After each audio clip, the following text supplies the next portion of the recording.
Hello, my name's Amy from moonmodology.com.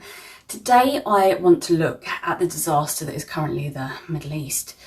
I was very disappointed to see that Trump has gotten involved in a Middle East conflict when he always vowed not to. Not only does this put Americans in danger, but it now puts the rest of us in the West in danger too, as our stupid leaders just follow whoever the leader is of the free world at the time, it seems. Yeah, so I am angry, and it explains why I see some other things in the USA chart that I will cover. First, I want to look at Trump, and I thought that this news meant that Trump was going to wait 2 weeks. And I knew that June would be problematic, but if he was just to wait, I feel that he could have perhaps negotiated something pretty sweet. And I use the word sweet not in the slang term, but in reference to the planets at play. But he just had to be too hasty. And I didn't want to admit this as it's against my belief, but if I wasn't so biased at the time of originally planning this video, I maybe could have seen this as a major possibility, but I didn't. And I'm also biased towards finding a solution. So let's go through this together. And if you do see anything that I've missed, please do let me know. So he has an ascendant at almost 7 degrees of Leo on Regulus. And he also has Mars at almost 4 degrees. So Mars is transiting over these points since early June. And this has made him feel passionate, courageous, strong, and it will give him the desire to take action. And I believe that in his mind, he feels like he is protecting something greater, as Mars is the warrior. And he can be called to take action, but Mars is like a racehorse in the stalls. It wants to go. It hasn't thought it through. It just wants to go, go, go. And this is impulsive. So this was always going to be a dangerous transit during times like this. Mars moving away from his ascendant is moving away from his ascendant. So the transit will be subsiding, but there is still a tight orb. The original 2 weeks USA was going to take to make a decision would have taken us to around about the 3rd of July. That's what I calculated anyway. And at that point, Mars would be at 14 degrees, which really would have weakened its impact on Trump personally. But back to the sweet comment I made, on the 30th of June, Venus sits directly over Trump's mid-haven. And this could be a signal towards, you know, the peak of his career where he maybe broke his peace. But I don't think, you know, it's going to be that easy considering what's happened now. I don't know. But Venus, the transit is very, very strong as it's in its own sign in Taurus, but it is slightly tightly conjunct Uranus, which is going to bring erratic behaviour as well. Either way, the midheaven, or MC, is about your public perception. And this is screaming out to me as diplomacy and blessings in career. Saturn is also aspecting this point by transit, which brings maturity, and he could make a lasting impact. But Uranus, Trump is going to twitch and change over the rest of his term with this placement. And you think he was unpredictable before?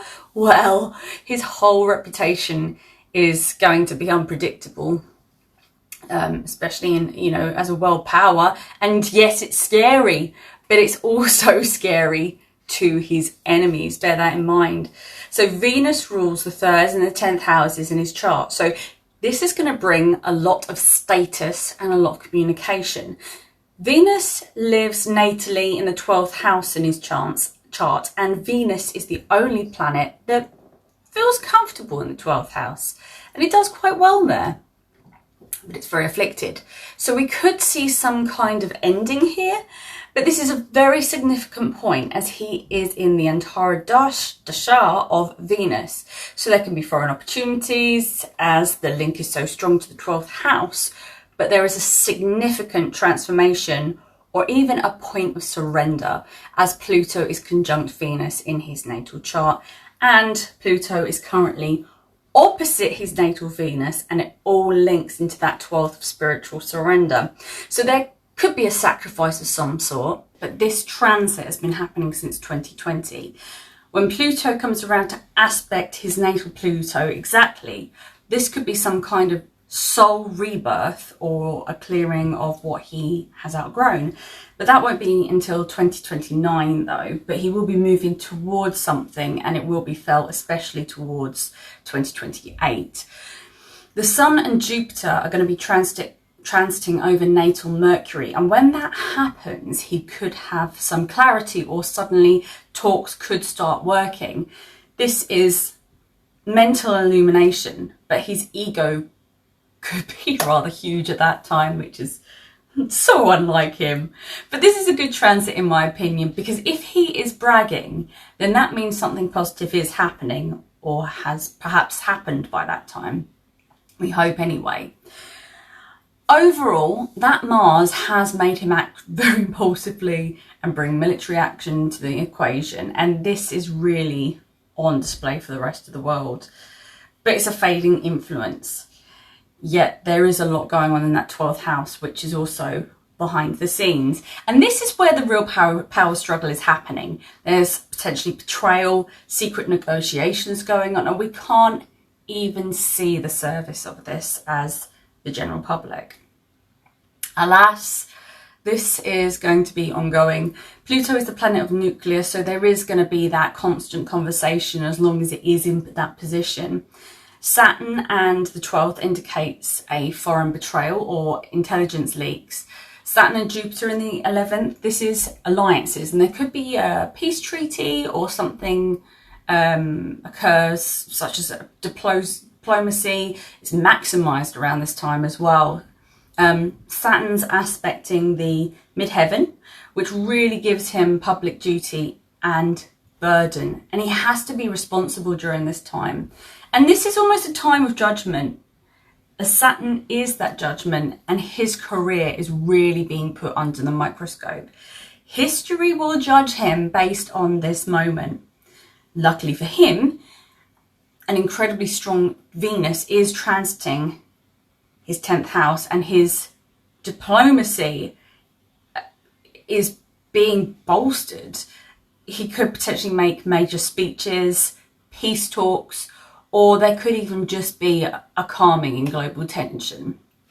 In short, Trump has three options.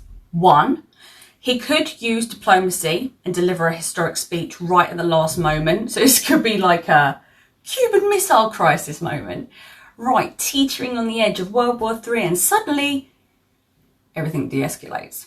Two, there could be a government, a collapse of government that exposes exactly what is happening behind the scenes, and there could be new geopolitical patterns emerge. Usual alliances fade and new ones could be formed. Or three, there could be some kind of preemptive strike, which we've already seen, but it could completely reshape geopolitics, and it could move almost into an authoritarian control, martial law, things like that happen. But I know that I prefer number one. The tools are there for option one to go ahead. I have faith. What else do we have? But thank you very much for watching, and I will see you next time. Thank you. Bye.